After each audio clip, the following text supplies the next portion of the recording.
Olá pessoal, tudo bem? Nosso Mentes em Pauta de hoje traz o tema Quando Conhecemos as Pessoas de Verdade.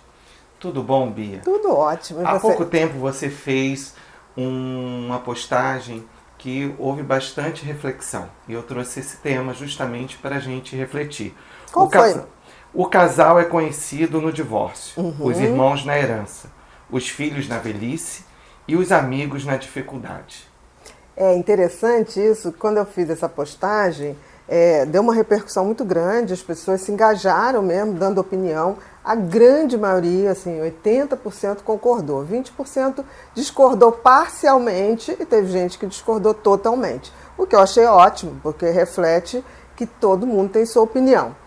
Mas eu acho que tem um fundamento, sim. Claro que a gente não pode generalizar, né? Existem, por exemplo, casais que se separam muito bem. E isso eu acho que é uma das glórias da vida. Você fazer uma separação com a mesma dignidade que você iniciou uma relação. Agora, na grande maioria das vezes, o que a gente vê é o casal, na hora do divórcio, um querer passar a culpa para o outro, e aí se tiver filhos, tem a coisa da alienação parental, tem aquela confusão toda. Não há esse investimento familiar. Fica uma coisa complicada, porque em geral, quando acaba uma relação, alguém já está em outra, né?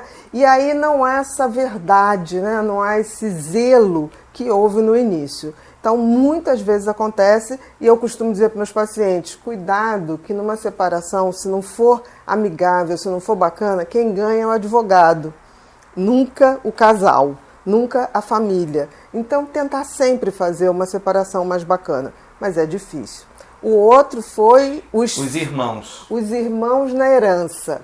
Olha, isso me lembra muito aquela peça maravilhosa do Miguel Falabella, que foi A Partilha, né? Em geral, os irmãos se dão muito bem, mas na hora que os pais falecem, tem que ter uma divisão de bens, pode ser que muitos mostrem um lado mais mesquinho, mais possessivo. Então, eu acho que é uma coisa para a gente também estar muito atento. Refletir mais. Refletir. Agora, eu acho que todas as pessoas dão sinais antes, não é só nessa hora. Eu acho que nessa hora fica mais explícito o nosso lado negativo, porque como ser humano nós temos lado positivo e lado negativo.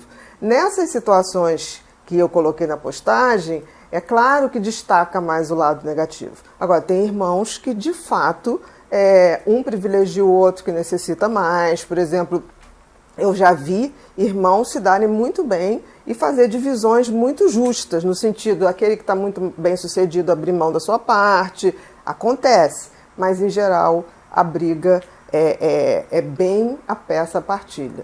O outro foi os filhos na velhice. Pois é, isso teve muita gente discordando. Em geral, as pessoas colocaram muito assim, que os filhos na velhice dependem muito do que foram os pais para esses filhos. Eu acho que existe uma norma, uma regra geral, que bons pais geram bons filhos. Mas tem exceções. Tem pais que foram péssimos pais e vão ter filhos que vão amparar eles muito bem, obrigado. E tem pais que foram excelentes pais e que não vão ter esse amparo em relação aos seus filhos.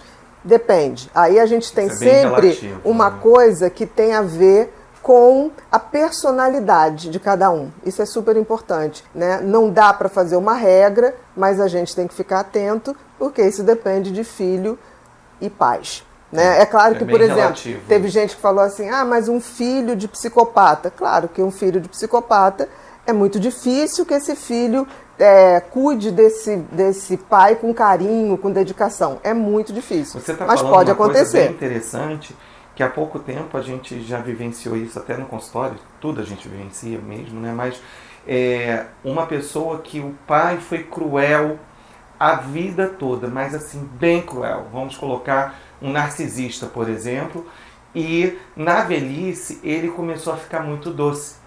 E você teve a percepção de que ele estava tendo um quadro de Alzheimer ou estava entrando numa demência.